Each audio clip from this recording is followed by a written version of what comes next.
Hello, hello, it's me, your friendly neighborhood thought criminal. I'm actually not going to talk about thought crime today. I'm going to talk about MMOs, otherwise known as massively multiplayer online games, or MMORPGs, massively multiplayer online role-playing games. Why would anyone want to play one of these damn things in 2016? Who has all these hours to drop into a game just to get some like pixel art on their characters? Do people do that anymore? Haven't we all gotten too old for that? Does the market want that anymore? Does the market now want more time-bounded experiences that are more polished and more diverse? Don't people want to feel like the hero, not like some peon? Do we want to use gameplay from like 2005 where we're just like pressing hotkeys and targeting things? Can't we move on past that? Don't we want to have different gameplay from that? Why would anyone want to play a game that's 11 years old, 12 years old, or in the case of EverQuest, like 17 years old? Why would anyone want to do that? Hasn't the age of the MMO come and gone? Wasn't that something from like 2006, not 2016? And I wanted to talk about these questions, which I ask myself sometimes, because in a certain way I feel like MMOs are somewhat of a mortal thing. At least each one is a bit of a mortal thing. But do I think people want to play MMOs in 2016? I think that they do, and I think that there's certainly a market for them because they exist, because they continue to exist. And I wanted to sort of deliver a little bit of content on why MMOs are worth playing and what they do that is unique, and what to consider when you're thinking about whether an MMO is really going to be a place where you want to spend your time and spend your money. The big thing about an MMO is that an MMO is an experience that I don't think is replicable in other mediums within games. Like, I don't think you can have the MMO experience in a single player game. There's great single player games out there. There's great single player RPGs out there, but they do not deliver the same experience as an MMO. Usually when they try to deliver some kind of MMO experience, like they have like fetch quests or like kill 10 of these, people get really upset and like the walls come down and they get you start to have the immersion broken within that single player role-playing experience. And I want to talk a little bit about why that's the case and why some things that are acceptable in MMOs are not acceptable, in single player games and vice versa. And so the big thing about an MMO is that it's usually, a good MMO is a very satisfying experience.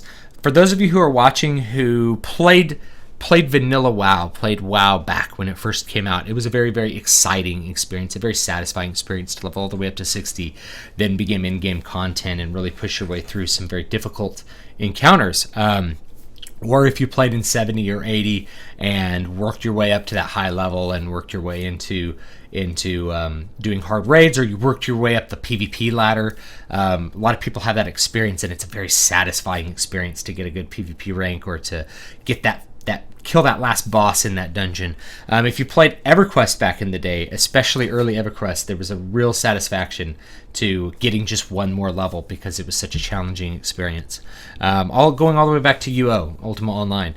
All of these experiences, and I mentioned these big classic MMOs, they were very satisfying experiences, and I think the market in a lot of cases has been searching for that experience so long that people have become a little gun-shy. They've become a little afraid to touch the stove of MMOs because they've played one too many games that just weren't delivering that same feeling that they had when they played these older games. And so I wanted to dig into that a little bit. So the first big thing that I think an MMO really does well, that contributes to that satisfied feeling, that exciting feeling, like I want to get in, I want to log in, I want to play this game, is the immersion. The fact that you feel like you are part of another world, that like especially in the case of like Ultima Online or Star Wars Galaxies. I never really played Galaxies. I had friends who did, and definitely early WoW and definitely EverQuest. There was this other life, this second life aspect that you were logging into another world and interacting with a world that was very real and prescient to you, and that you were this other character. That was RP was a big thing in some of these older games, real role playing. And that immersion, that immersion into another world, is something that I think MMOs do extremely well. And they do it well for some subtle reasons. And it's not to say other games can't do it well. Like, I think, if you go play Dragon Age Origins, it's a great game. It's actually one of my favorites. I think it's very immersive. I think it's excellent at what it does, but it doesn't do the same thing that an MMO does. I think when you're trying to get this satisfying experience and extract it from the MMO environment, you're not going to do so well with it.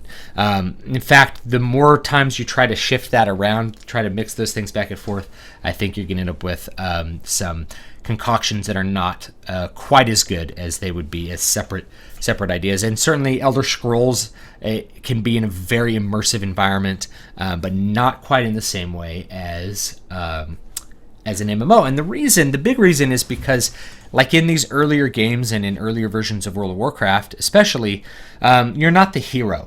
You're just somebody, right? And when you're not the hero, when you don't have a role or a story, there's not like a story role for you or your character. Like in Dragon Age, you're this character that has essentially this destiny. They're dragging you through a story. And yeah, you can take some twists and turns, but ultimately you're playing the hero of the story. And in MMO, you're not the hero. You're just some schmuck. And that knowledge, that understanding of that context of how you interact with the game makes the game more immersive, because you feel like one person among many, just like you feel like in the real world. You're one person among many. You have a unique place that's yours, but you're not the boss. You're not the commander. You're just a guy who does his job and, does his job with other people. Maybe there's people who work for you, but, you're not like the leader of the world. You're not the savior of humanity. So I think, and if we think about World of Warcraft, the more they've gone towards that role, like they did in Warlords of Draenor, where like you are the chosen one, you specifically are the great one. And what they're going to do with Legion, with these sort of legendary, everybody's going to run around with Ashbringer. I think that actually really tears down this sort of illusion of immersion that you get in a good MMO. And that illusion really contributes to everything else being acceptable in the game. Because you're one amongst many, it's easy to roleplay. So if you go back to like early EverQuest, people really roleplayed a lot. They made up backstories for their characters. There are RP realms on World of Warcraft, but most people consider them a joke. The people that are on them do RP, but it's not quite the same as it was in like Ultima Online, where you were kind of like the backstory of your character. You were sometimes really encouraged to come up with that and talk about it. There were whole RP communities. Role playing was something that was very present, and the reason is because things were kind of wide open. You didn't have a prescribed role in the World of Warcraft. You didn't have a prescribed role in EverQuest, which let you be whatever role you wanted to be. You chose the class that did the role that you wanted to do, and you explored the world that way. And then, of course, that makes all the traditional MMO quests a lot more acceptable. So the whole go grab 10 objects and bring them back to me. Go get some milk from that cow and bring it back to me. Those are really like very menial, stupid things. But if you're just a nobody, then it's not that menial. It's like I need you to go kill 10 Defias bandits. You're like, yes, I'm going to go kill them. I'm level 5. I'm trying to work my way up in the world, and I'm going to be part of this. I'm going to help the Elwyn Guard and go kill some bad guys. And even if you don't think along those lines, that illusion, I think, is still somewhat there. It's part of what makes the game experience acceptable, is that it's like, you could believe that your character is a peon. And then, of course, that also helps like the raiding atmosphere when you're one person among many, 40, or in other games, 75, 80, whatever it's going to be. You have to have a whole army of people to accomplish that task. You're just one among many. I think that really helps the immersion. So a really satisfying MMO has that immersion. And as you start to withdraw that immersion, the game becomes much less compelling, because you're aware that it's fake, and it's not really, you don't feel immersed in a world. You don't feel like the world is a representation of something that could be like real or imagined. You're just not with it anymore. And I think that you can really see that in the modern versions of World of Warcraft. You have flex raids. We bring in 8 people to go kill this guy, and it just doesn't feel as epic as with 40. It's like 8 of the top heroes. It's like, well, to kill, I don't know, Archimond, you might want to bring more than 10 people. You might want to bring an entire army, because that's what it took, like in the actual lore. to defeat these guys. So I think that contributes to that immersion, that understanding that world is real. The next thing that MMOs do that I think is sort of unique to MMOs is that they pair you up with other people in a way that even other multiplayer games do not do. Because people are at different levels, they're at different stages of a game usually, you need to make friends, and you need to be able to commit time to doing things with those friends and helping them out, because there's a lot of interplay that happens. It's not like joining a lobby in Left 4 Dead and then jumping into a level with 4 other people to see how you do, and if that person sucks, you never ever have to see them again, so you can be as toxic as you want to them. And I think Modern WoW's also gotten much more toxic for that reason. You queue into a dungeon, people you've never known, somebody does something you don't like, or they say something you don't like, or they call you a noob, and you just start kicking people. You start calling them whatever names you want to, because you know you're never going to see that person again. You're never going to queue up into a dungeon with them again. The chances are almost zero or zilch that they'll remember you, even if you do. So no incentive to make those friends. Whereas I think in a real MMO, the journey with other people is mandatory and satisfying.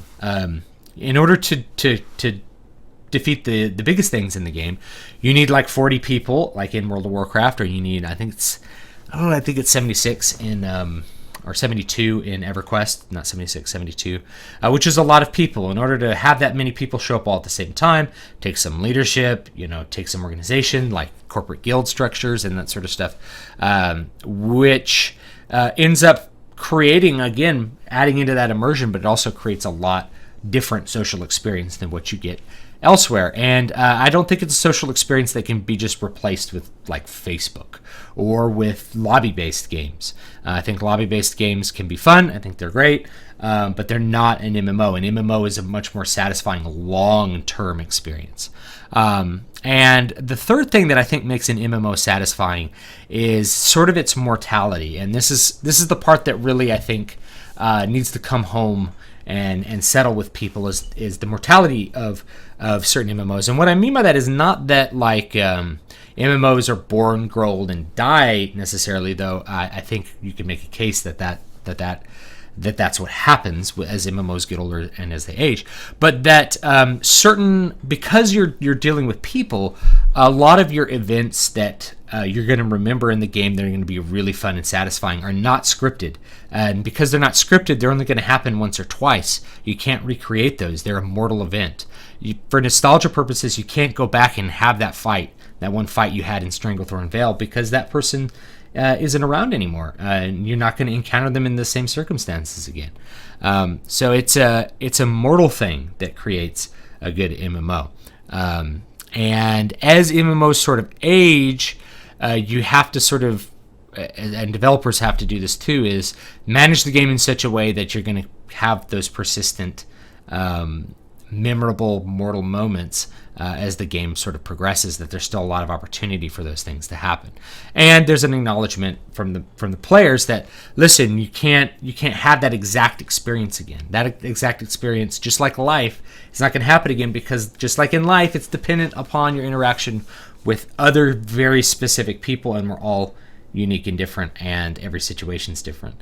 And I think that's what makes MMOs so compelling, is that they can be very different experiences every time you log in.